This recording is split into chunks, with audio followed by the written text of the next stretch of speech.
Hello everyone, good vibes! For the recipe for today, ito ang beef sinigang sa bayabas. This recipe is full of protein and fiber. Protein galing sa beef at fiber galing sa mga gulay. Kaya masarap na, masustansya pa. Tara't samahan niyo akong magluto. Napakadali lang. Just follow the steps. So first, sa bayabas, lagyan natin ng tubig at pakuluin. Pag kumukulo na, kunin ang bayabas at tanggalin ang mga buto. So ito na yung bayabas, tapos dudurugin siya bago siya ilagay dun sa meat. Yung beef pala ay napalambot na sa pressure cooker. Kaya ayan na, naglagay na ako din ng green chili at saka ng beef cube. At nilagay ko na rin ang gabi.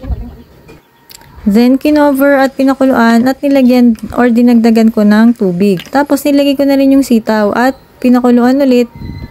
Tapos, nilagay ko na rin dyan yung patis, pampalasa. Depende na sa inyo kung gaano kadami yung patis ayon sa inyong panlasa. Halu-haluin. Tapos, nilagyan ko rin ng asukal. Pampabalance ng lasa. So, titikman-tikman nyo yan. Titimpla-timplahin nyo kung ano na yung lasa nyan. Magdagdag kayo ng patis or kaya asukal. Depende sa inyong panlasa.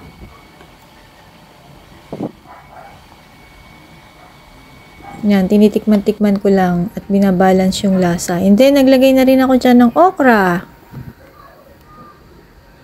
Ang okra ay rich in collagen. So, para sa ating mga skin. Tinakpan ko at pinakuluan. And then, nilagay ko na rin dyan yung patola. So, kailangan ilubog yung patola para maluto at takpan ulit at pakuluan.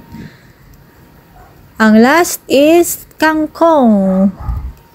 So, konting ano lang yan, konting kulo at para hindi masyadong maluto ang kangkong. Diba? Rich in fiber ang sinigang na ito. Kaya napaka masustansya.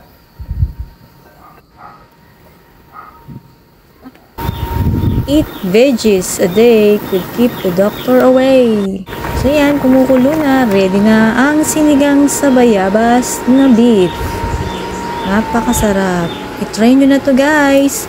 Sa mga hindi pa nagpa-follow, paki-follow po para sa mga masasarap at easy recipes na akin i-content.